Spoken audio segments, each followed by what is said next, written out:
Okay. Okay. Apparently, this did not go like how I planned it. Man.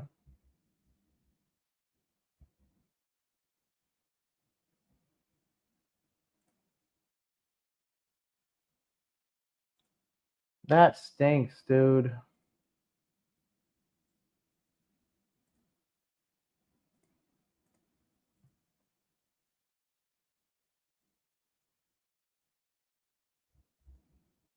Hell yeah, here we go. I guess I'll just go between these two. Shout out to the person that actually called it out. I had some issues. You guys couldn't hear Brad Idzik talk freaking at all. So if that's the case, I'm just going to move on. I cannot believe that Brad Idzik was silent that whole time. That makes me so sad. But we back. This time it's Brad Idzik speaking to the media. Not even going to finish that other one. I'm so mad about that. But regardless, let's get this thing. This is Brad Idzik speaking to the press yesterday, actually. So I just want to start by saying, commend the coaching staff that we have here going into week one, just to prep all off season, prep all training camp, continuing to refine our process. I would always tell other coaches year two is a lot more smooth because you get to work out the kinks, through a full season, but then also another off season together, and just really commend all of our coaches of just fine tuning our process of making sure we're putting guys in position to take advantage of matchups and win and play fast. So, and then also the players, their focused effort every day in and day out. It's been phenomenal. So just really looking forward to continuing to build on that. Great, thank you, Coach. If you guys want to start to raise your hands, we can open it up to questions. We'll start with Mike, followed by Alex. Hey, Brad, I got two for you. One, where are you guys at with JT Sanders following kind of his weight loss, but also kind of his uptick in production and what you saw last year? Yeah, JT looks explosive, man. He's done had a really good offseason. I know that's been highlighted by me and some of the other guys, but shout out Arno. Hopefully I'm saying your name right, dude. I appreciate you. Shout out. he's a mismatch, right? Yeah, they have to account for him in the pass game, and then he's also, I really challenge those guys to be physical and aggressive. No matter what your weight says, be physical, aggressive, play with your hands, and those guys have really they've done that.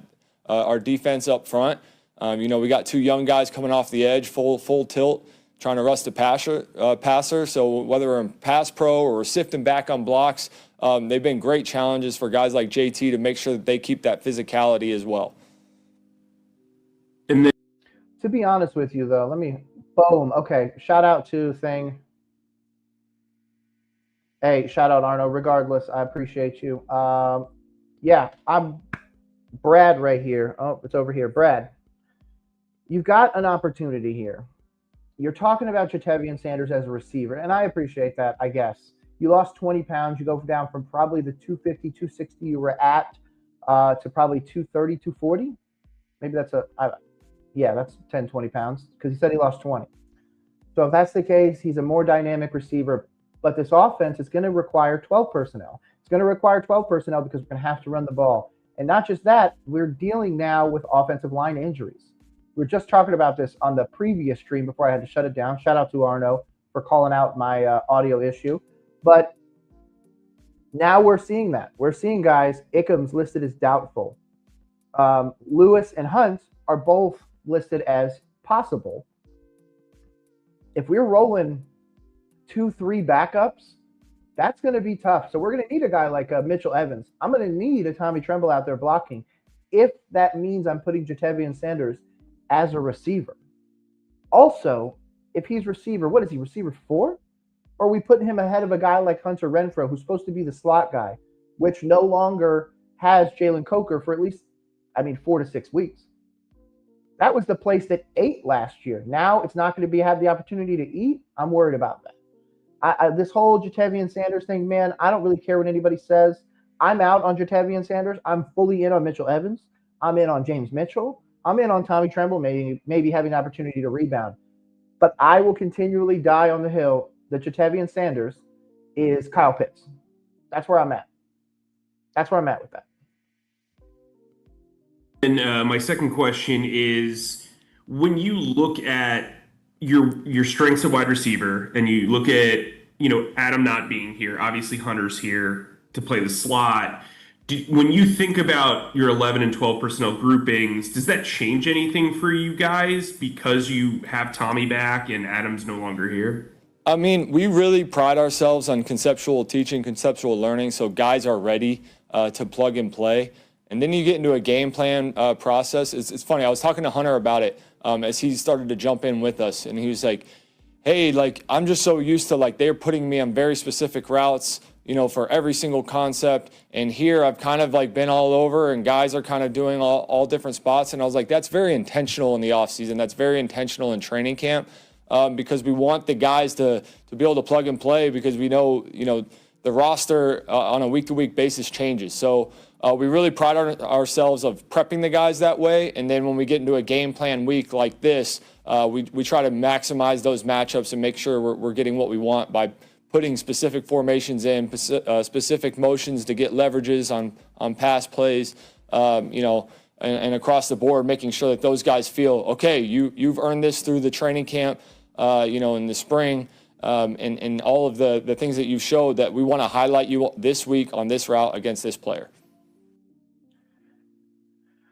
First, I'm going to get to Arno's comment. I don't think we necessarily are going to have to do one or the other unless T-Mac is a bust. Defenses that aren't among the best are going to be in a bad spot trying to cover all of our responsibilities. I agree to a point. We unfortunately just missed on the previous stream where you couldn't hear anything. Of course, I'm sitting there talking to myself essentially, but he literally was talking about T-Mac. He was talking about young guys asking for the why. Asking for the, hey, man, I'm getting through my route. I'm getting through my progression. I'm getting through all that. And then obviously you get to the moment and they're not able to capitalize. I, again, pulled that back to the game where we had the drop in the end zone where T-Mac he was a half a second behind. And he even said it. He took responsibility in the moment. He was like, man, I'm the one that dropped that. That was me. That I feel like is this now. T-Mac is going to have a massive responsibility on this team, but he is not the only one. Xavier is a wide receiver one, or at least that's what he was drafted for. A guy like Hunter Renfrow can have his moments. Absolutely. But I think there's something to this little bit of hesitancy that Idzik is having towards this offense. And I think that why, again, goes back to the offensive line issues that they've known about for months, that the fan base is finally catching up to, because that original Hunt injury in July is now rearing its ugly head. Yes, he's going to play Sunday. I'm very happy about that, but I'm just hoping there's nothing long-term wrong with a guy like Hunt, a guy like Lewis, a guy like Icky, or for that matter, anybody on this team. So let's just get that out of the way as well.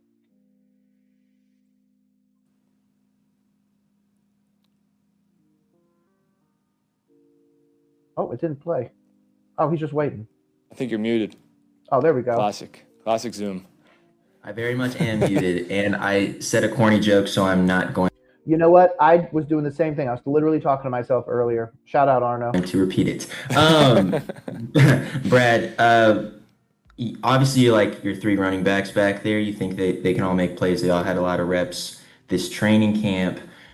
How long do you think it'll take for you guys to figure out like a consistent carry distribution in the backfield? Do you guys already have a pretty like stable plan from week one, and you think that's going to carry through the rest of the season, or is that still up in the air? Oh! I'm going to answer this first. We're going to run Chuba. Oh wait, the report says that we're not going to run him into the ground, so we're just going to run him. I give Chuba the ball 60% of the time, you give the rest to Rico. Rico's the more threatening receiving threat. I don't know why I said threatening twice, but he's the bigger receiving threat. Chuba's the more powerful runner, I guess. Either way, you're not going to kind of cycle in Rico on third down. I think you leave that to Chuba. I do think they've got a system, and I think that system at times is going to be Chuba and Rico out there. So we're running two. And Rico, Arno with a controversial take. Rico, third down back. Interesting choice. I thought it would be Chuba, but now I really, really want to know. I think well, first and foremost, body of work by Chuba. He's a big piece of who we were last year and who we are going forward. We know the style of runner he is on game day. We know the other two as well. They've proven themselves throughout this spring. We've seen Rico's tape. We've seen him back that up, in person. Same thing with Trevor. Everybody saw it in the preseason, the way he runs and finishes runs. So I don't think we put a number on it, but you're just you feel blessed to have three guys that run the ball the right way. And then you kind of see as the game goes, and you try to make sure that they're all playing fresh. So the benefit from having all three is, we don't need to run Chuba dry early. We have two good runners with him. So it's a long season. We just like the receiver room question. We know we're going to have all those guys available on a weekly basis. So keeping them fresh and keeping them running full speed, we don't lose a tick when one goes in versus the other. So we're not going to put a number on it right now, but we are going to make sure that all those guys are prepped for all the different carries that we're going to ask them to have. Okay. If you drafted your team already, I think that means a death knell for Chuba Hubbard. I mean, he's going to split. We're going to give them that. Did Carolina become running back by committee? Obviously, I'm only speaking in fantasy. I really don't care about it in any other facet. Multiple running backs is a good thing for a team. I'm totally down with that. But man, fantasy-wise, Chuba just cratered, possibly, man. Cratered. I mean, I guess we assume that since Rico got signed. We assume that since Trevor's there, even though Trevor's going to be mostly special teams. I mean, he's the kickoff and punt returner. So I would expect it's really going to be between Chuba and Rico. But I don't know, man. Arno, you might be right. Legit. This comment might be right. Can't believe we're here, man. Perfect. Thanks. Yep. All right, we'll go to David, followed by Joe, and then Cassidy. Hey, Brad, good to see you. Good morning. Talk about T-Mac. I mean, you see a lot of rookie receivers come into the league, and they struggle their first year. Xavier had kind of up and down rookie year. What about T-Mac makes you feel like he can go right into that number one receiving mode? For T-Mac, it's just about being the best version of himself every day, and that's what he's really poured into. He's a pro in his approach and his communication. That's been one of the best parts is just watching him immediately. You go from offense to defense in the scope of a practice, and the second the defense is on the field, he's ironing things out with Bryce. Hey, how did that feel? Like whether it was a completion or, they're working on timing or a decision and they're getting another route on the side. But his communication with Bryce and myself and Rob Moore has been nothing but professional. So that inspires belief in all of us of saying, okay, this guy's going to accelerate really fast in his learning curve because he wants it. He's hungry. And then the skill set takes care of itself. We all saw that in the draft prep. We all saw it in the spring in the training camp.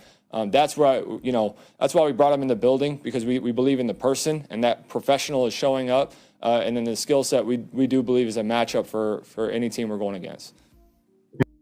I mean, yeah, absolutely. Dude is massive. Regardless of if you don't love his separation, dude can get separation.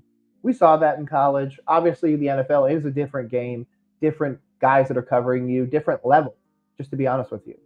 But I do believe in T-Mac. I don't know if he's a 1,400 yard rookie receiver, especially given where this offense could be. Again, the offensive line, I'm not going to touch on it a whole lot, but I'll keep mentioning it just in tiny little doses. If the offensive line can't stay healthy, it's going to be hard for a guy like T-Mac to get down the field. I would expect a guy like Chuba, I would expect a guy like Rico to really eat up in those situations, because those safety valve passes, the screen passes and everything are things that Dave Canales loves to go to, regardless of how much the fan base tells him that they hate it. At times, he just needs to get the ball out of his hands, meaning Bryce. And sometimes that's when T-Mac's trying to get down the field. So I can't expect him to solve everything, but I do expect him to solve a lot of red zone issues. I mean, he's a massive target out there, massive. So big, huge W getting him. He was absolutely a draft pick that I absolutely loved. Top tier for sure. He was looking at a video of him passing the ball yesterday in the locker room. Has he brought that up to you, that he's a pretty accurate passer? Oh yeah, absolutely. He's they always point you to a couple college clips, and he's shown me a couple. There was one one where I think he rolled around. Cassidy was actually showing it to me. He rolled around, he threw it back to his quarterback, and the quarterback, ended up dropping it. But just knowing it, you give him the ball, he's going to, extend plays just like Bryce does too. So, maybe there's a little symmetry there if you do end up giving him the rock to throw it. By the way, I do have to, regardless of how critical I am of Bryce Young, I do have to give him massive credit for how elusive he can be at times. There's times where he for sure runs into a sack, but there's also times where dude comes out of it like, how in the world did you do that? Obviously, he's the Carolina Reaper, but man, he could have been the Magic Man. There could have been some really cool ones. The way that he's pulled out of some sacks, I'm very surprised. So shout out to him on that. I got to give Bryce some credit here. And this is a little off target, but the Eagles really successful with the tush push. Why don't the Panthers, if it's that effective of a weapon, why don't the Panthers use it? Well, one more time. So. Because we have a 180-pound, 190-pound quarterback. That's why, who doesn't squat 600 pounds. We also didn't invest in the offensive line at the center position, which is really what made the tush push what it is. You have to have a good center. We don't have that. We have Austin Corbett and Cade Mays at center. Good, not great, not enough to pull off a tush push, especially crushing Bryce behind them. Like, no, I don't. Stupid question. Absolutely stupid question.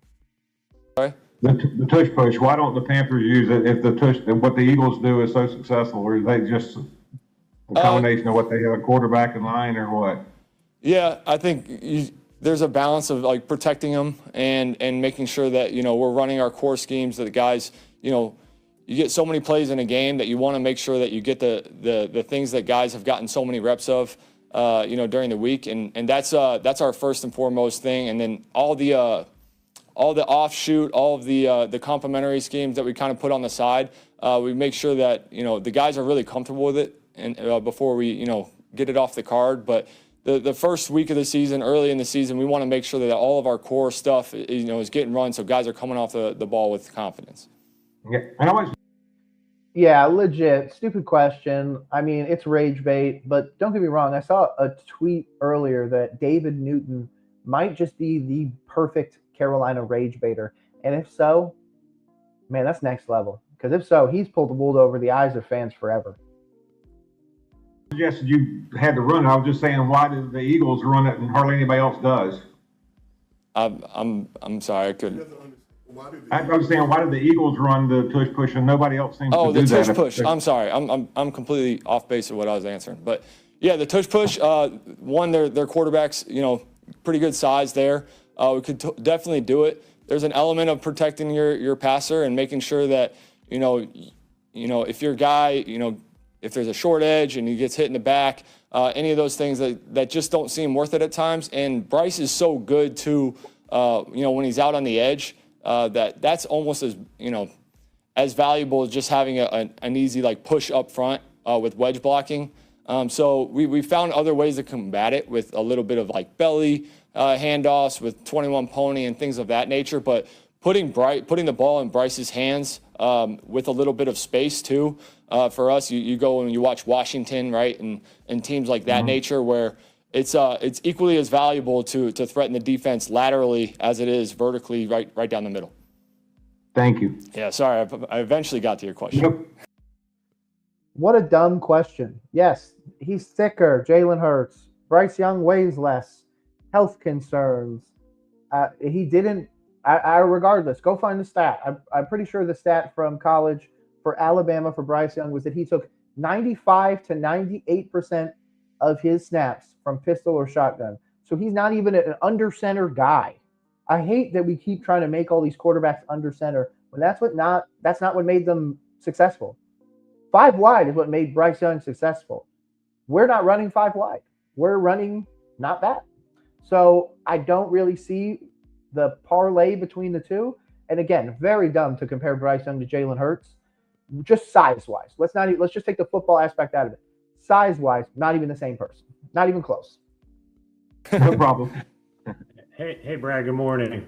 Morning. Back on T-Mac. It seemed pretty intentional that early in camp you guys threw a ton of press coverage at him, be it mostly from Mike Jack, but really from everybody. How do you think he responded, one? And two, are you expecting to see a lot of that early on? Because that was kind of the knock on him, his ability to defeat that, or at least questions about whether he could. I think whether it was scheme or it was, veteran corners on our team, wanting to get their hands on a top 10 pick, I think everybody kind of licks their chops of, hey, let me welcome you to the league with these hands. And T-Mac, we said it earlier in camp, he did a great job responding and playing physical. That is Rob's wheelhouse. That is Rob Moore's wheelhouse. Him and Keyshawn Coleman are working day in and day out at putting every type of physicality you can into these receivers, into the way they play. I would expect, in the NFL, whether the scheme or not fits, that's always you want to make sure that, you're saying, okay, when do you expect these guys to come and press? When you have a zone dropping team, at times you're going to have some free access. So just making sure that T-Mac's prepared for those circumstances of when the press will show up. This isn't necessarily a team that presses down in and down out, but shoot, if they want to do it, we've gotten great work all camp. We feel really confident in it. We went over to Houston. I think that was another great instance where we had, a lot of press coverage with aggressive, really good DBs, and they got great work there. So working in kind of a complementary, hey, if they're in zone, right? If they're in a vision zone, we got to be on our P's and Q's about timing and route placement. But if they want to come and press, we've gotten plenty of work at it, and we're ready to go. I think that's kind of I wouldn't say the easy part, but it's just diagnosing how are they trying to attack us today? What's our mindset and how we're running our routes? That's been a criticism of a lot of people. Tetaroa in press coverage. Is that why he's making sure to hit this? Because we always got to ask ourselves, what does the franchise want us to hear? What does the franchise want to tell us? Who has to benefit from this? Of course, it's always going to be the owner. But a wide receiver like Tetaroa, again, came into the league with concerns on press coverage. So I do believe this is in reference to that. Of course, he's talking about working with wide receiver coach Rob Moore, who I agree is absolutely helping Tetaroa develop into that next level wide receiver. And I'm very, very, very excited to see it on the field. I mean, dude was crazy good at Arizona. If you didn't watch the tape, you need to. He absolutely dominated. And yes, there was times where he struggled with press coverage. At the same time, who's going to be open if they're pressing Tetaroa? Probably a guy like Hunter Renfrow or Xavier Leggett. Regardless, I really like what he's talking about here. I just, I got to say that it's probably coming from the PR department for sure.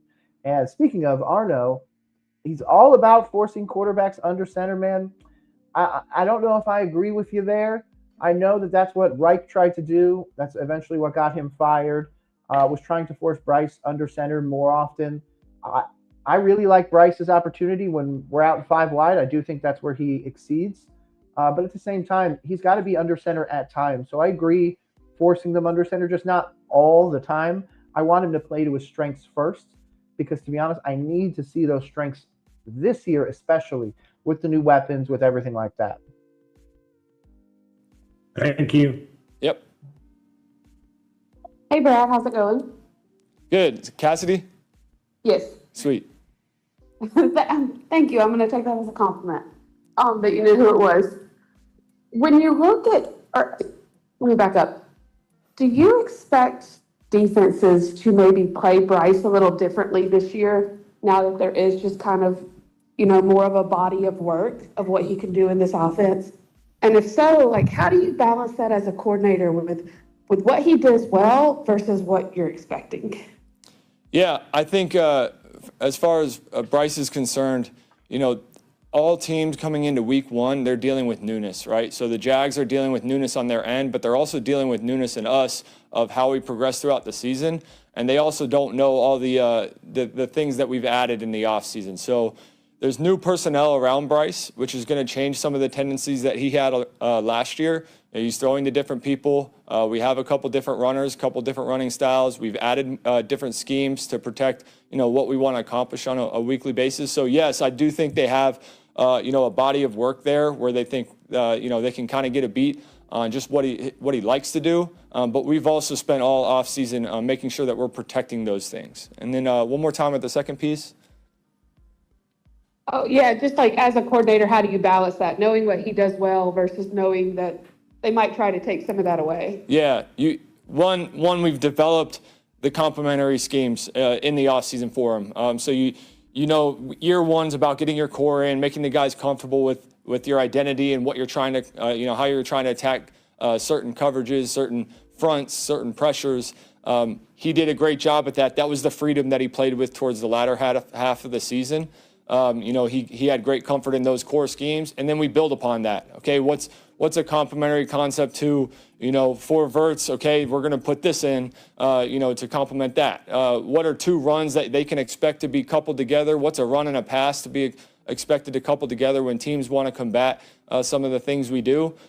Those expectations were set throughout the offseason. We got good reps of it, and now you take another step as a quarterback, as the guy driving the team, and he knows kind of what's coming down the pipe as far as, hey, this is what we expect teams to do. This is what they did down the latter half of the season, and this is our answer to it. So just continuing to build in those complementary pieces for him as we go, and then as we continue to learn the new personnel around him, and every player, including the guys that were here last year, they come in new. We talked about JT transforming his body. Well, truly, everybody coming in this year has a new piece of their game that we have to make sure that we're listening to, and we're applying our scheme to it. So just adjusting to those things on a weekly basis, making sure we're keeping a pulse of everything is kind of our focus as a coordinator and a coaching staff as a whole. Interesting choice of words there. Obviously, yes, you're self-scouting. You're trying to figure out what Bryce does well, what he doesn't do well. At the same time, do you really think that you're going to be able to mitigate that with missing 3 offensive linemen? I don't think so. Now, obviously, I don't think we're actually going to be missing all 3. I think it's just going to be Ickham. He was announced as doubtful for the Sunday game against Jacksonville. So with that, most likely it's going to be Josh Yman or Brady Christensen going out there. So that's going to be an interesting choice on that. We're going to find out after this when we do that Dave Canales breakdown that just happened a little bit ago. That should give us some insight. But to be honest, I don't know if there are ways for us to scheme around some of Bryce's more concerning options. Oh, geez, Arno. Man, I've been doubtful on Icky since we got him. Yeah, a lot of people have, if I'm going to be honest with you. And now we really have to start thinking about that 5th-year option. But realistically, unless we're going to go out there and double dip on high-end tackles, I mean, we know Moton's not going to be here forever. We need to start thinking long-term. Regardless of when anybody wants to talk about, Hunt and Lewis are already starting to get up there. And again, both banged up depth-wise as well. Josh Yman not really there where we want him. Brady Christensen and Austin Corbett are pretty much ready to retire at this point. I mean, and get into their 30s. So this offensive line is going to have some concerns over the next few years. Whether or not a guy like Brad Idzik's going to be able to overcome that is going to be indicative of these first few games. There's a lot of moving pieces with this team right now. Like it was said before by Arno as well, flexibility is what any roster needs, but especially this one, I 100% agree. We're going to have to figure out how to win games close, how to win games by running the ball and controlling the clock. And I honestly, at times, by not throwing the ball, by not putting our team in harm's way, and by just not gashing ourselves. So I feel like that's a whole other concern. That's a thing that Canales has continually talked about as well. He's talked about penalties. He's talked about turning, 2nd and 3 into 2nd and 18 and stuff like that. So those are the ones that are really going to hurt us. Whether or not people are going to scheme against Bryce, of course they are. That's how the NFL works. I'm more concerned about the other things, the coachable things, and the cuts, whatever you want to call it, the, damage to yourself. That's where I feel like this team is going to struggle this year. But again, it's only 2nd year of these guys. So I need them to get a whole another year. I need them to get the opportunity to really build this team long-term, because like my prediction said, there's a situation where we walk out of this with no Dave Canales, no Brad Idzik, no Dan Morgan, like Tepper goes full scorched earth and it's over. And I really genuinely hope that's not the case. So I need a guy like Brad Idzik. I need a guy like Dave Canales is Euro Evero to pull it out this year and give me some wins that I could take to the bank, literally. Awesome. Thank you. Yep, no problem. All right, we'll wrap up real quick with Jeff Hawkins, then Julian Council. All righty. Good morning, Coach. Morning, Hey, Jeff. this could be seen as Bryce's quote-unquote prove-it year. I'm curious to get your take on his week one mindset and how important it is for him to get off to a good start. Yeah, play fast and confident. I think every year is a prove-it year for all these players. I think it might come off as coach speak, but we truly are, like, this is such a highly competitive league that things change so quickly. So just playing confident in himself, playing free, and we really challenge all of our players to do that. We want them to hear these plays and get fired up every time they hear the words they know, so they explode to the line and explode off the line. And we're confident that they're going to do that. They've shown that in camp. They've shown that in practice so far this week. We're really excited to see it all come together. Thanks a lot, Coach. Yep, thanks. Obviously, we're all praying they get there healthy. Hey, Brad, just kind of looking ahead to Sunday, we won't really know what Travis Hunter's splits will be like until game day. Kind of what's like preparation been like preparing for a guy like that who can play on both sides of the ball? And it is just generally your overall thoughts on a guy like him and knowing how you played the position back in college and him being able to play it at a high level on both sides, now attempting that in the NFL.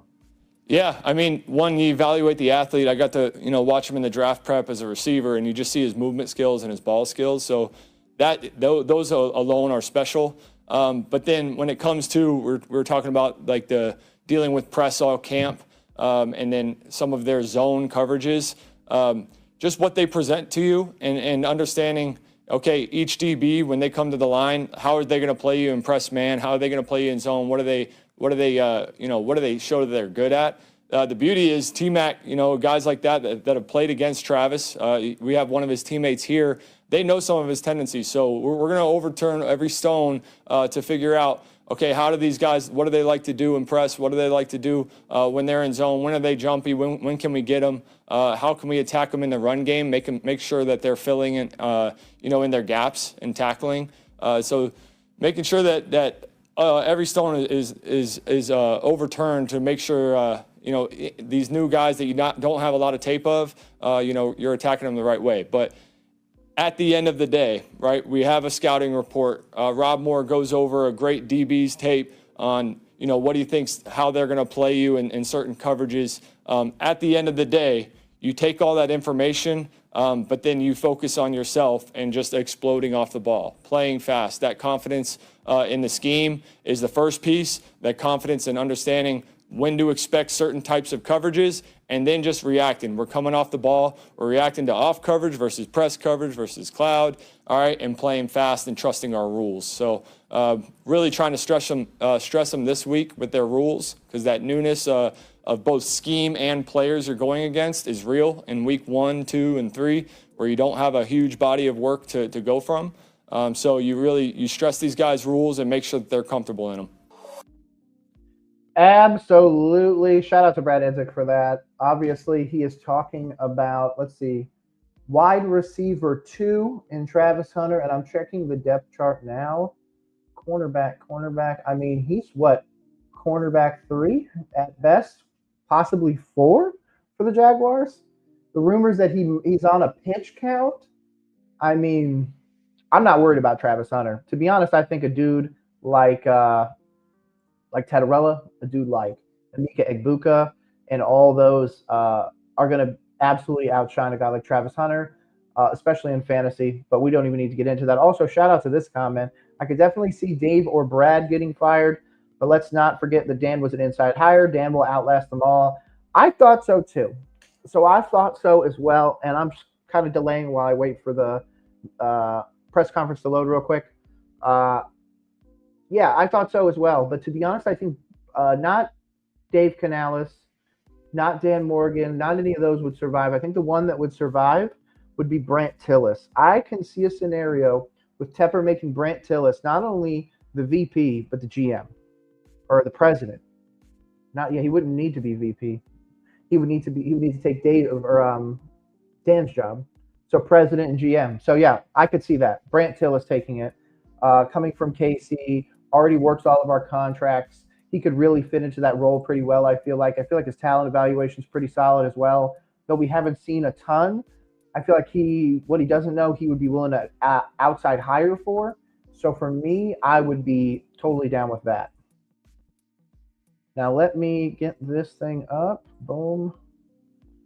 Dave Canales just did a press conference a few minutes ago. Let's just get through our week, the process, and tomorrow again with our review. Speaking of, let me go back. I just got a comment real quick. I don't know, man. You remember how long Fitterer was here and he was doing an objectively terrible job? So far, Dan's body of work is impressive, to say the least. I will give you pushback. Go look at that 2024 draft class. Xavier did fine. That's fine. Jonathan Brooks is out again. Jatavian Sanders is, in my opinion, Kyle Pitts. Shaw Smith-Wade is fine. Trevin Wallace is not the linebacker we thought he was.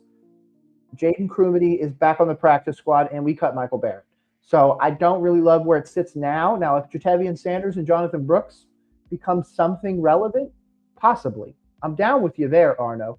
But if those two don't become anything in the NFL of merit, nah, we're throwing that whole draft class away. We're going to pretend like Dan Morgan just started in 2025.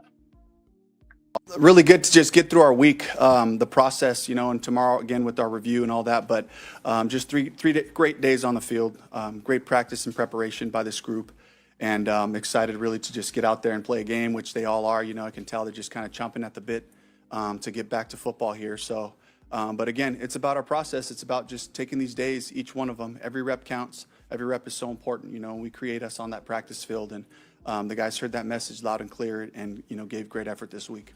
I guess you didn't see enough from Icky to feel confident that he'll be playing. Yeah, I mean, we're going to have to just keep taking it day by day, right, really, and we got him out there to do some stuff, and, just just how short of a window we had, we really just, like, every day he takes leaps. Every day he does a little bit more, and it's just like we got to just kind of go all the way. He's doubtful right now. We just got to take it all the way to the game. I said that. I called that shit out a week ago. I hate it. I hate to say that I was right on that one because, again, I want these guys to come out there healthy. I want these guys to come out there and be able to put a solid product out on the field on a consistent basis. But, man, this internal injury is no joke. As somebody who's currently dealing with my beautiful wife, she deals with an internal injury with one of her organs that she deals with every day. It's not a pain that goes away. Obviously, an appendectomy should heal relatively quickly, but the timetable was not there for him to return so quickly. I said he might not even play week 2, depending on how bad it was. But obviously, I'm really pulling for him to be there week 2. If he's not there week 2, there was some complications. But regardless, I am sad to hear Icky is 100% confirmed as doubtful for the game. So. He's saying he feels stiff. I mean, does he feel physically 100%? Or just, yeah. We'll take it all the way to the game. Have you decided who would fill in for him if he's not able to go? Well, Yash and Brady have been taking the reps, so we're going to go with one of those two guys. Dave, Mathis injured himself Wednesday. Is that something that could be a long-term major injury, or are you kind of just week to week with him? Am I good to just so unfortunately, Damari tore his ACL in the practice, and so he's here right now and is getting some preliminary rehab, and he'll be traveling to get operated on, and we'll be a part of his recovery process. I was really excited about having him here. A guy that really brings a couple of things: a big, strong corner, with great physical ability. Look really good moving around with that size, and also just his ability to play on special teams. So I was really excited to kind of bring him along and see where he fit in our schemes. So my heart goes out with Damari for sure. Especially this quickly, kind of changing scenery, coming over from Denver, and then to get here and have that injury, just really unfortunate for him. Yeah, dude, that genuinely sucks, especially to a secondary that could absolutely use the help. Damari Mathis guts the secondary. I mean, we're going to have to go out there and find somebody. Shamar Bartholomew, the person that C3 Cole and all those other guys can't stand, myself included. I think that Bartholomew is a very much a developmental corner.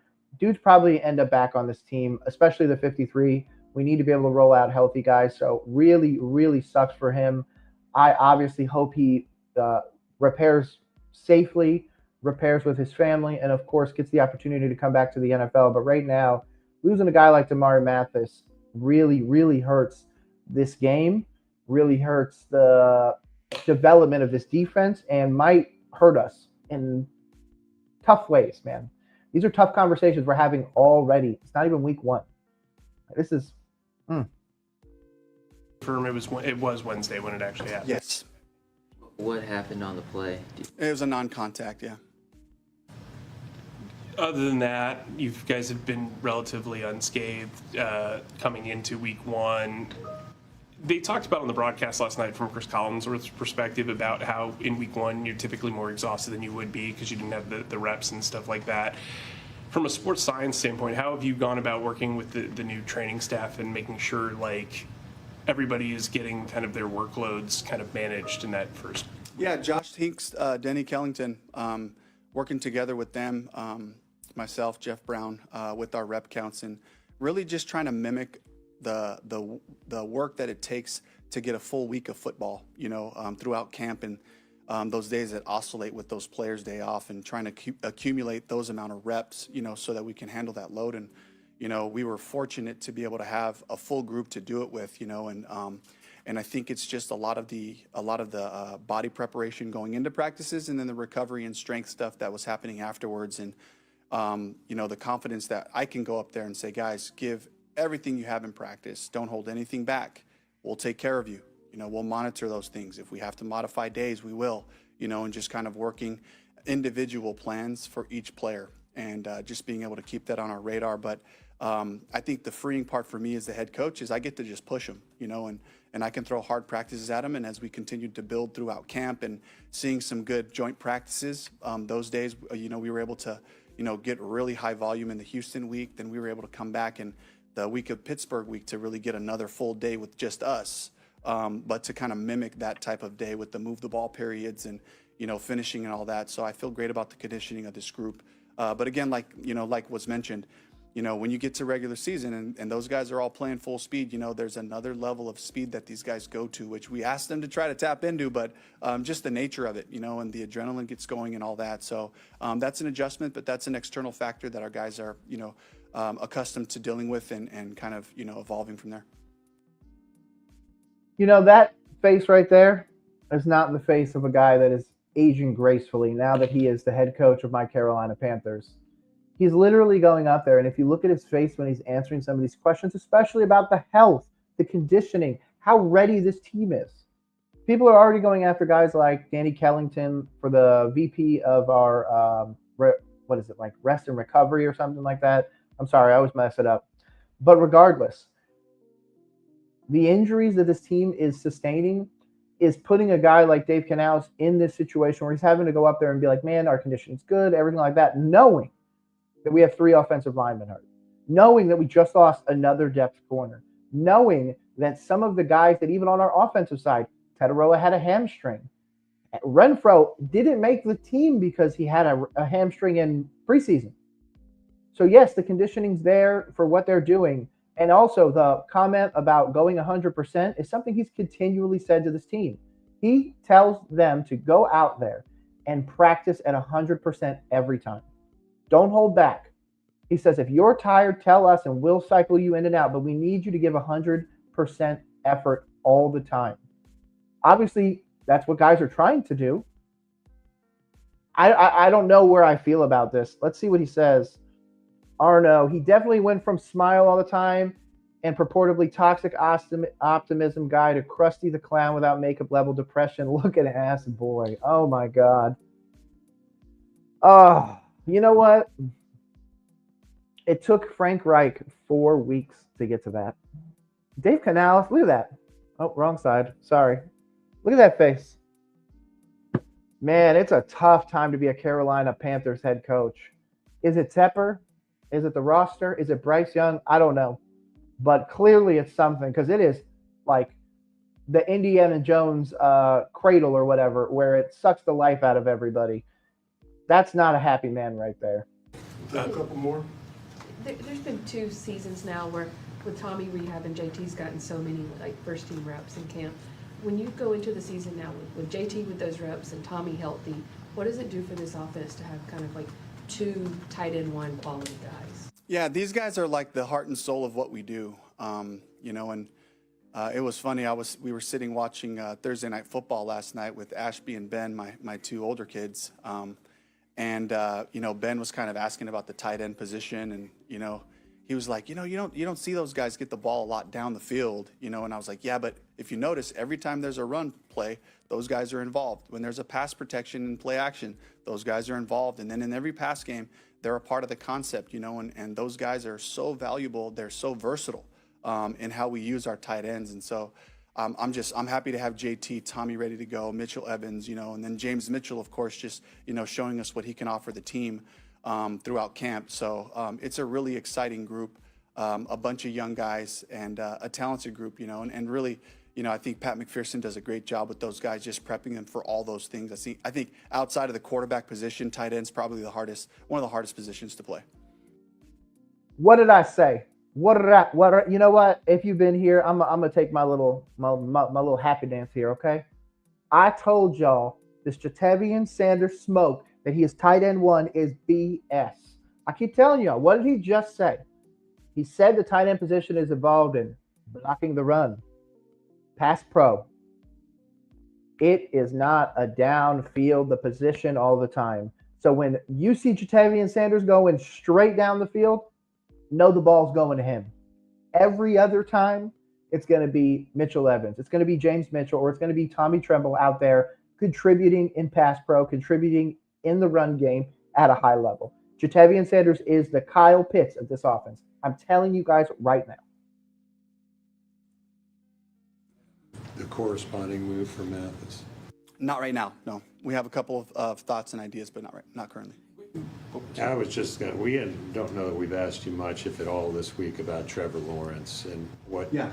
Did you study him much when he was coming out, and just any background or thoughts about what he presents? Yeah, he's a winner, a fantastic athlete, and I think that I've watched him just continue to grow. He's had a bunch of different systems kind of thrown at him, and even throughout all of that, he's found a way to play consistent football. And I think, on any given play, like you see some special throws, and he had a lot of success with Brian Thomas last year, and they added a couple more pieces. So, this is a guy that I have a lot of respect for, not just the player, but also just the way that he carries himself, the way that he continues to lead through some, pretty difficult times, so that speaks to his character. And, I think that Liam's got to be really excited that he has that guy as a focal point of starting this program.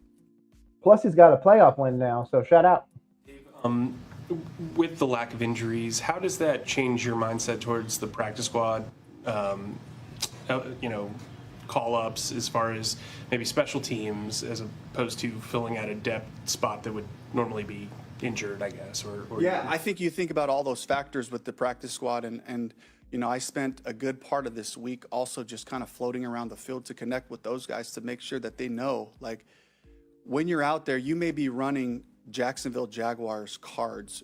The coaching staff, we watch all that film. I watch both sides of it, and I'm looking for guys who are trying to show me I belong on the field. And we can go back to last year. It goes back to who's giving him 100%. What he continually asks for, like the last 7 straight press conferences. Year with Jalen Coker, who really impressed us, early on in the season when he was out there, making plays, making catches, battling on special teams, finding those guys are out there a lot, and typically there's 3 or 4 receivers. There's probably 1 or 2 tight ends helping out, and they carry the load, and that's on the offensive side. Defensively, it's the same thing. They don't get subbed out very much, so we're looking for the type of guys that can fight through things and still kind of have that attitude and mentality to show us, I can help this team. I can offer something, and they get full speed special teams reps as well. So all those things matter, and over the course of years, whether it was in Seattle or Tampa, and now here, I've seen guys on the practice squad be able to contribute. Trevor, you've gone with young quarterbacks and guys that have been in the league a while, struggled, being number ones. Bryce, you've had. What is the common ingredient you see about all these guys? I mean, Trevor's in that same situation, in different systems. What do you see in those guys that it takes a while to get the best out of them? Yeah, I think it's how quickly can we adjust. First of all, it's a two-way street. So it's the coaching staff being able to put the player in position to have success. And I take a lot of responsibility on that. We do as a staff to try to put Bryce, to try to put whoever the quarterback is. I don't, you guys might have not heard from before, but Brad Idzik said that Canales tries to make whoever is the quarterback feel like they are the number one. That was a direct quote from earlier. I'll have to clip it.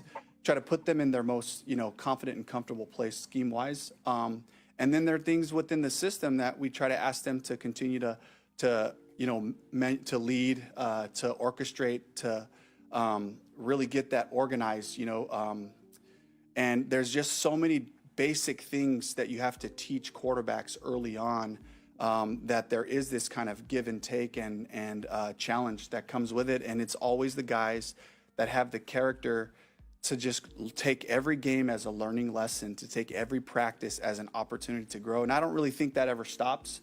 But I know that the learning curve is stronger early on for quarterbacks. But, I look around the league and, look at the Commanders and how they adjusted to Jaden Daniels' style of play. I think about C.J. Stroud coming out the first year and what a great job they did of putting him in his comfort zone, with things and, being mindful of what you're asking the quarterback to do, and Trevor's had a couple of different systems now. The way that I would approach it is I would build off on look, you've seen a lot of football, and let's find our version of what works for us, but you have experience in a lot of things. You've seen a lot of defense and kind of lean on their experience to give them confidence. You can handle whatever this defense is going to throw at you, and we'll grow the offense based on what we do well. But really just kind of tapping into that to remind them of who they are, and the good ones, they never forget who they are and they remember. You heard that, right? The good ones don't forget who they are. Remember what a great player they were at one point. I will be there again. And it's that self-talk, that confidence that continues to remind them, you can do this. You've done it before. You'll do it again. Just get back to work, and just kind of staying in that rhythm really allows the guys to find success. You know what? I was going to go on a little rant for you, Arno, but I think that what he just said says it. Is he trying to telegraph to us that Bryce doesn't have the confidence? Because that's been the question from a lot of people, myself included, to be honest with you. 99.9 The Fan, shout out to Tim Donnelly. He talked about it. Is it a Bryce confidence issue? The Fan rookie, Dennis Cox and Chris Lee talked about it. Josh Graham, Adam Gold, all these guys, all the big players have all talked about the confidence issue. I feel like that was the shot at the confidence. He's talking about his man crush Geno. I mean, that's possible, for sure. That's possible. But I'll tell you my thoughts on Bryce. Do I think Bryce can do it this year? Yes. What is it? Show that he has the basis to be a competent quarterback at the next level. And I mean that from this. Again, 3 of 5 offensive linemen that start for the Carolina Panthers are coming into the year with some sort of injury. One's a shoulder, one's an ankle/thigh, and Robert Hunt, and Ickham is the appendix. The appendix one should heal up just fine, but a lot of people already have concerns about Ickham being a top-flight left tackle anyways. So that really doesn't solve that one. I'm more concerned about the Damian Lewis, Robert Hunt. I'm obviously concerned about depth and everything as well. But a guy like Bryce is going to need that offensive line to play out of its mind. Remember, we also have one of the top 10 or top 5 paid offensive lines this year. That's a lot of money invested into a product that is expecting Bryce Young to eclipse 4,000 yards, 3,000 yards. If he's 33, 34, 3,500 yards, he probably starts every game. Offense has got to be better than it was last year. I mean, we're talking like 179 yards on average per game. That is not good enough. That's not. And obviously, I mean passing yards. We ran the ball quite a bit. And I expect that run game to return. But again, he comes from the philosophy that the run game is an extension of the defense. So that means his goal is to take the ball out of Bryce's hands at times. We get a 14-point lead, run, and make sure that we just don't lose it. Now, do I think we're going to get a whole lot of opportunities to be up 14-0? No, I don't. I think we're going to have to fight back a lot. So a guy like Bryce Young is going to have to throw the heck out of that ball. That's where I feel like his opportunity comes. but that comes with confidence. We already have the coach looking like he's losing confidence. Is that because he's seeing the quarterback not have the confidence or whatever it may be? Possibly. I mean, I don't know. We haven't seen the product on the field yet, and I can't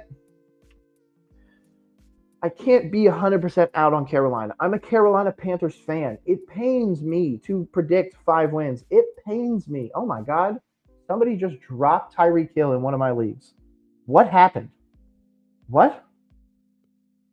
Legit. I'm going to put it on screen. Somebody just dropped Tyreek Hill. I'm putting in that claim real quick. Sorry, guys. What just happened? I'm going to put it over John Smith. Let's go. Boom. Waiver claim placed. Anyways, let's get back to the question. Can Bryce do it? Yes, he can. I want to proffer something for you, though. Yeah, right? I just showed it. I had to show it. I couldn't lie about what I just saw. It just came on my screen. But when it comes to this team, Jacksonville, we need to win. The reason why we need to win, the reason why Bryce needs to win, the reason why I need to win. Who's playing the Saints week 1? Obviously, division rival. They're playing Arizona, our week 2 opponent. They just said that their young, just paid a fortune edge rusher is not going to be there, Chase Young. They also have offensive line issues. Another offensive lineman, I think, just got ruled out. So the Saints are not going to be able to beat Arizona, which means Arizona's coming to, or no, we're at Arizona. So we will fly to Arizona against a 1-0 Cardinals team. There's a chance we go down 0-2. We go to Atlanta. Atlanta's at home. That's our first home game where we're actually, I think, a 1-point favorite right now, or 1.5-point favorite. I'm down with that. But man, going in there down 0-2, going into Arizona, already losing to the Jacksonville Jaguars. Man, I don't want to get out of this Atlanta game in week 3 down. Yeah, in week 3, down 3 games already. Sorry, my brain is going a mile a minute. The Aints will win because Spencer Rattler has ascended to a level beyond a normal Saiyan. That is a top tier comment right there. Please don't tell me the Saints win more games than us. Please, God. Please, please. Last question from Alex. Dave, there's an interesting symmetry with you and Liam Cohen. Obviously, both offensive coordinators at Tampa Bay and then get your first head coaching job. What do you know about? Do you have a personal connection with him? What did you see from him last year as a play caller in Tampa Bay, and just your general thoughts of him going into his first game? I've had a couple of connections with him over the years. I would say probably for about the past 5 years, going back to when he was at Kentucky and Will Levis was there. He was doing some great things schematically. He kind of had this cool combination of the pro game and the college game, being able to use the rules of the college game to his advantage. And then, I saw him translate, as he went back to the Rams, but then when he took over in Tampa, I saw him really translate the marriage of a couple of systems, the run variety, the creative screens, the creative deceptive passes and different things. And just at the core of it, like really good fundamental football, so I got a lot of respect for Liam. I've really kind of just enjoyed, like sitting last year and just watching, the stuff that he was doing in Tampa, and kind of watching, knowing those players, knowing Baker, knowing those guys and seeing like, the possibilities of what you could do. So it's been really cool. I think, for us as offensive coaches, we all kind of look at each other's offenses and see if there's something that they're doing within a scheme that we might be able to incorporate, So he's one of those guys that I love watching what they do and really just challenging each other. Like, I think that's how we grow this game. I think I take a lot of responsibility, as a young head coach and really a new offensive coordinator going into my 3rd years of calling plays. I take a lot of responsibility in growing this game, making this an exciting football, a brand of football, for fans for a long time. It's our charge to continue to advance it, but to never lose the essence of the toughness and physicality that it takes to play this game. But really just being able to take what the colleges are doing and say, look, these guys have been doing these plays for a long time. How can we incorporate some of those things into what we're doing? So I think Liam's one of those guys as well. How can we advance this game and make it a great product for all of our fans? Yeah, absolutely. And to be honest, I'm really excited for Liam Cohen. I've really honestly thought about switching it over directly to the Liam Cohen interview that he did with his OC and everything like that, but maybe we'll save that one for a little later. Either way, I like what he's talking about. I like where we're going with this. Speaking of, shout out to how I knew the Chase Young. Chase Young and Trevor Penning are both out against the Cardinals. So Cardinals are probably rolling to that dub. So we're probably going to have to fight, like I said, that 1-0 Arizona Cardinals team. I don't love that. I don't love it at all. But you know what? Let's hear from the guy that nobody wants to hear from. Let's hear from Mr. Evero, the DC of the Carolina Panthers. Obviously the season is upon us, and we are very excited about the opportunity starting this Sunday against Jacksonville. And we know it's going to be a great challenge and a very well-coached team, a head coach that I have a lot of respect for, obviously getting his first opportunity, a lot of talented players on the offensive side. But we're excited to go out there and show what we can do and be the best versions of ourselves, and it's going to be a great matchup. And the one thing I do want to say is today is my wife, Natalie Grace's birthday, so I just wanted to wish my amazing wife, Natalie, happy birthday, and I love you very, very much. All right, thank you, Coach. With that, we'll open it up to questions. We'll start with Cassidy, followed by Mike. Real quick, that dude just dropped Tyreek Hill. He was just upgraded. Oh, you can't see it that well. God damn it. Oops. He was just, oh, of course I can't. My phone. He was just upgraded to active. Why did that dude drop him? Complete side note. Do y'all have any birthday plans, or does that kind of get pushed to the side when it's week one? Yeah, push it aside. We'll celebrate in the bye week. But she's heading down with the kids today to Jacksonville, so she'll be down there supporting us. Awesome. Well, nice. Get some beach time in. Yeah. Obviously, so much attention is going to go to Travis Hunter and what he can do.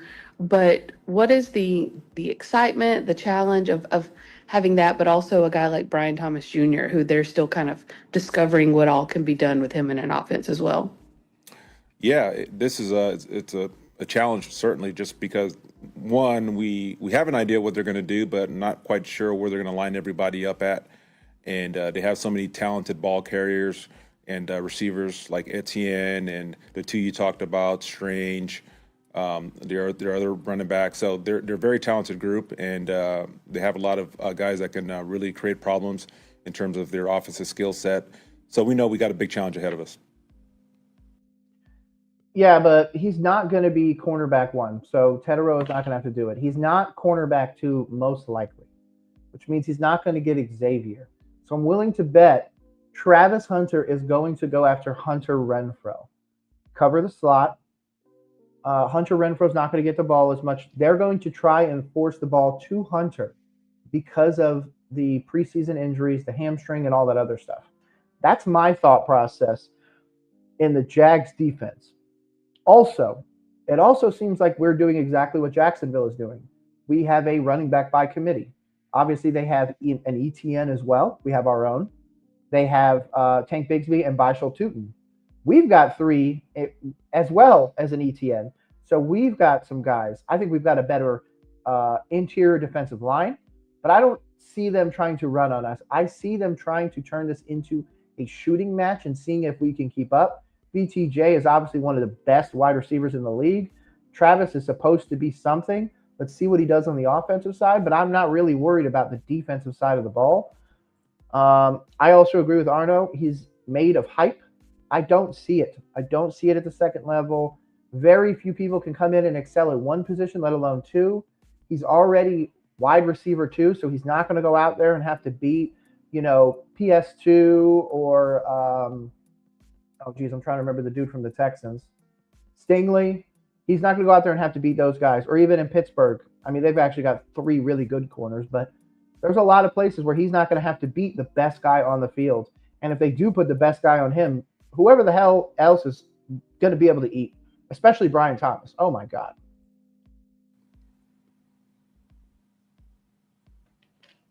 Cassie, you good? Okay. Hey, EJ. Good morning. Good morning, Mike. How you doing? Well, wanted to ask you two questions. First, you guys have brought in so many new faces to this defense. How do you think this new look front seven can help you guys against the run specifically? And who has been kind of the standout among the group from that standpoint? Yeah, we're excited about the group we have up front right now. You know, obviously it starts with Derek Brown, Ashawn Robinson, Turk Wharton, Bobby Brown. All of those guys have done a really good job. They've had a really good camp. They're ready to go. They're ready to go play, and so that's exciting. Excited about what we're seeing from the edge guys as well. DJ Wanham, Pat, the two young guys, Nick and Princely, DJ Johnson, Thomas Incoom. So all of these guys have really, really just improved. All of their games have really increased. They're all game ready, and so we're excited to see what they can do. And then you brought up Thomas Incoom. Wanham called him a thunderbolt. And Tracy said that he's got like an unbelievable get off no matter which direction he's going. What has he brought to your defense as maybe like kind of like a fastball in that rotation? Yeah, he's really he's got traits like a DB. He can really get off the ball. He can really run. He can run all day. He's explosive. He's strong. And so, the cool thing about him, just like a lot of our guys, is he's just seen such growth and improvement from what he was last year at this time. And so we're excited to see what he could do this season. Yeah, and to be honest, I put it on the bottom ticker just this way you guys can stay up to date with it. So Damari Mathis tears the ACL. Got coming down the ticker. Ickham has been listed as doubtful for the game. Might be a game time decision. And of course, still no updates on Robert Hunt and Damian Lewis. Rumor is that Hunt was at least in a uniform. So there is absolutely some concerns on both sides of this ball. I do like the talking up of Incoom, though I did see a great joke where it said he was Incooming to the practice squad. So whoever made that one, shout out to them.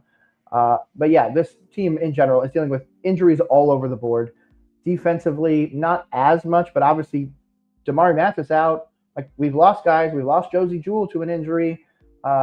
There's still some concerns, and I don't think he's really dealing with a whole deck of cards at this point.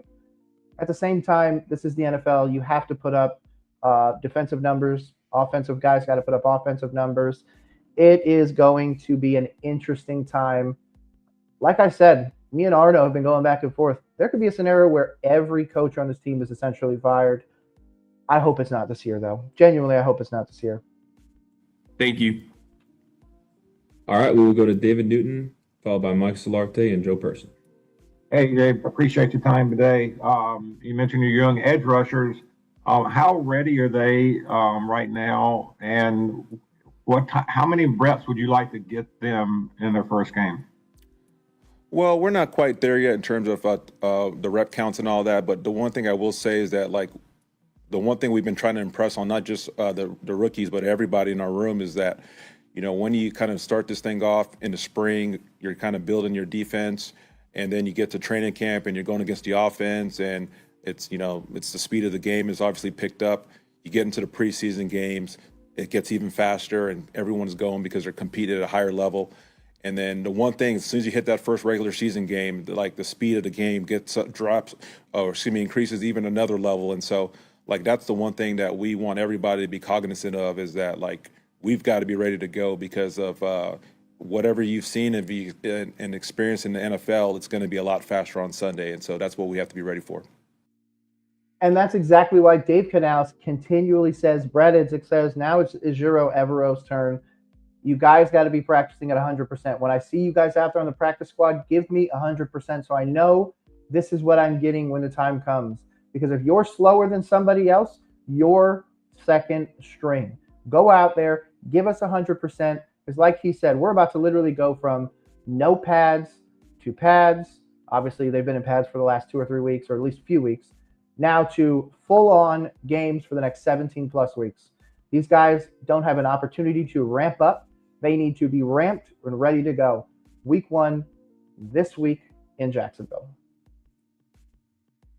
And how about having on them for a whole training camp and ready to go? How further ahead are you feel like with your pass rush in general just because of having him there all the time? That's such a great point, and it's the truth. It's when you have these guys that get all the reps and they've banked all the reps as opposed to coming in mid-season with very few reps. they're going to be so much better. And so we're excited about not just DJ, but everybody really getting a lot of experience and got a lot of reps, and we're hoping that pays forward. Impressed with what you said about your wife. That was great. Oh, thank you. Thanks. Hopefully scores me some points.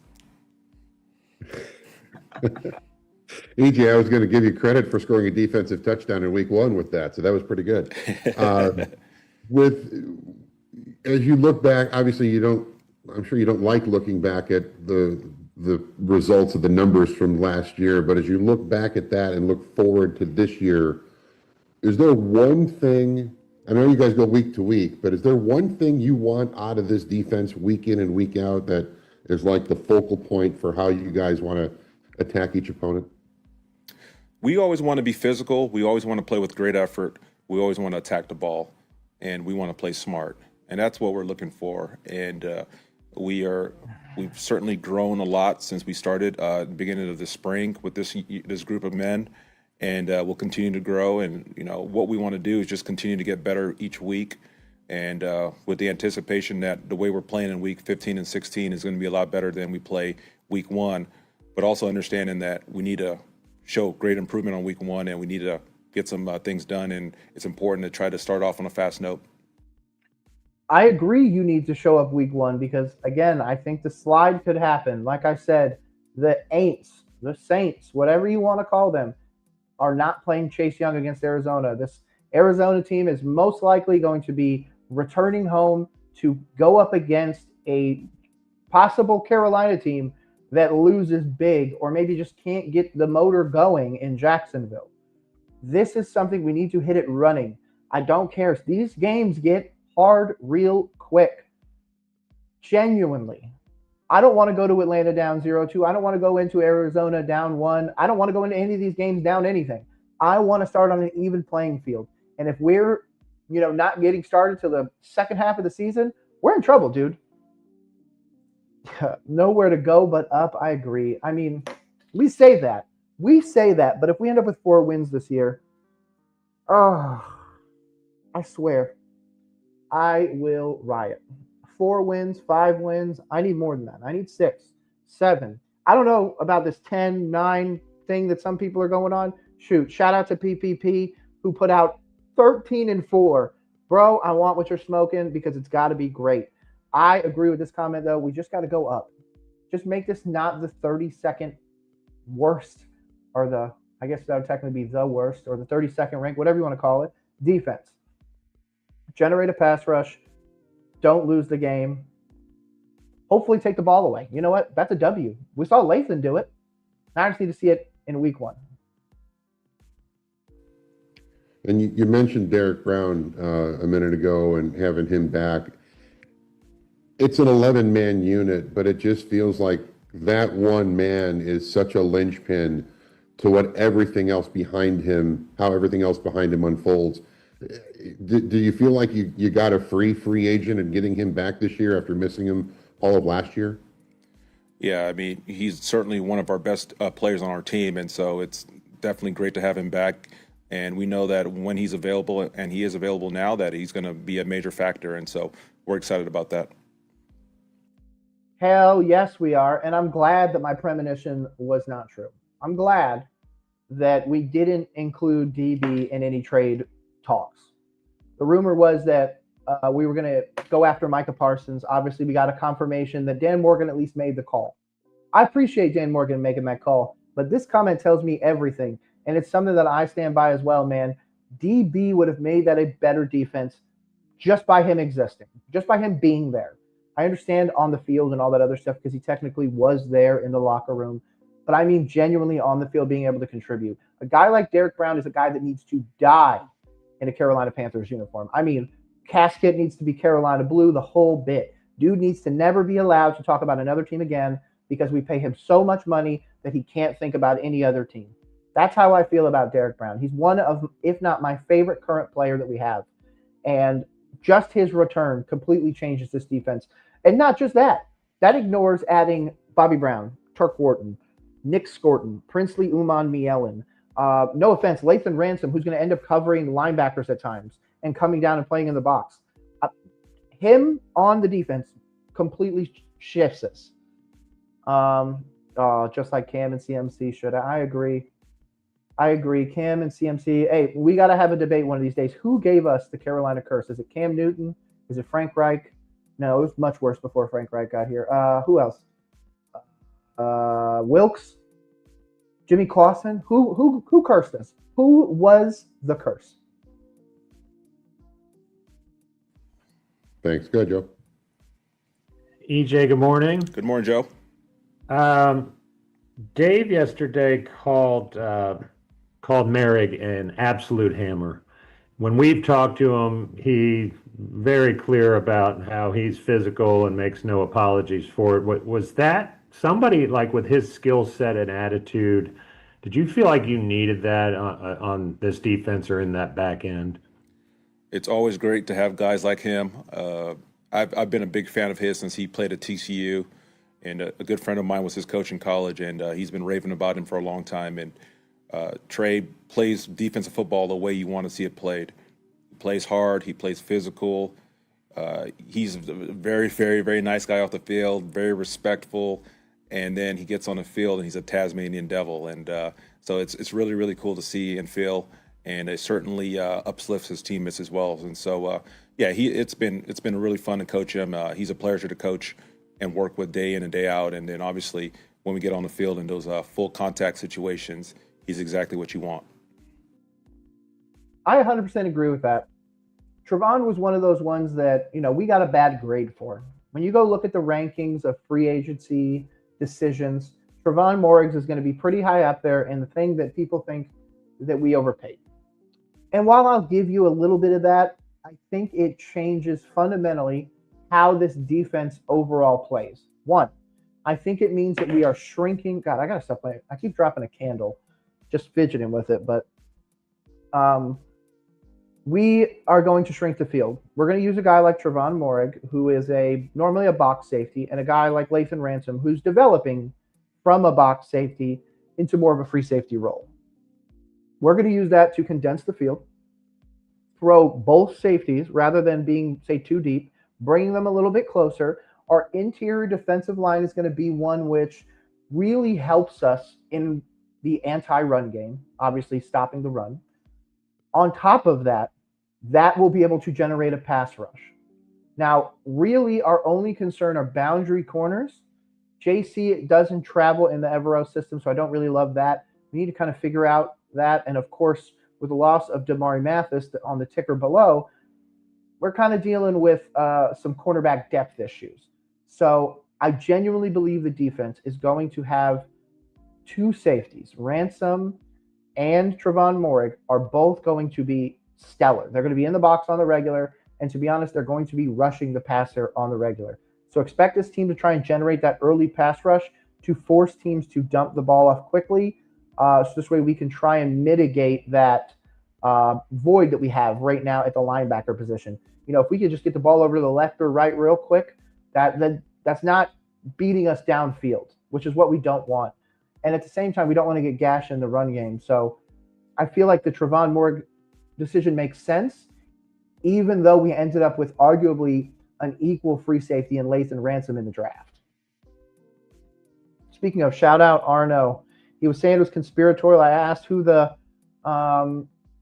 cursed us. So let's see what he said. Conspiratorial.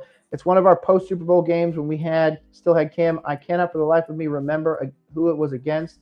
The D was yep, I remember that. Okay, I remember this game where they were letting him get teed off on. Okay, they pulled him and he was going to the medical tent and he was wobbling and literally collapsed on the field. He came back in the next possession. Neither Cam nor the organization were the same. We are paying for the debt for destroying Cam, I think.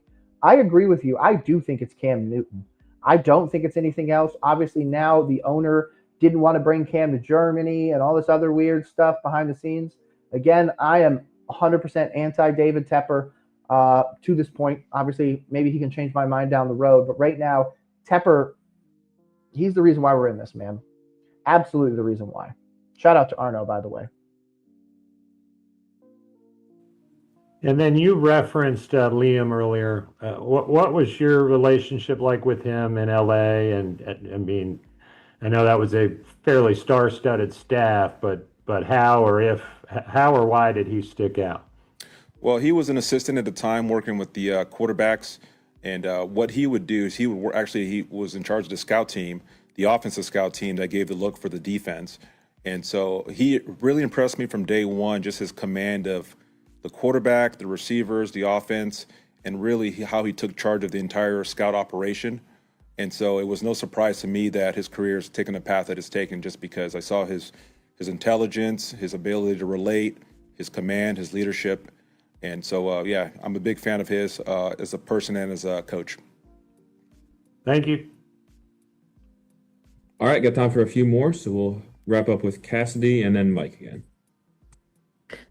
Yeah, I was just curious. Did Princely have to convince you to give a single digit to a rookie pass rusher? Like, what was his argument there? How did he earn that so quickly?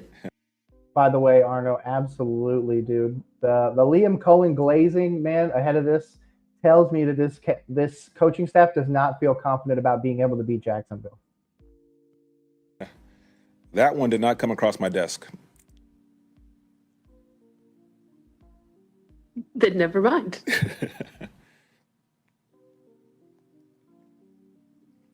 EJ, obviously Travis Hunter is a big talking point this week, Heisman Trophy winner that can play both ways.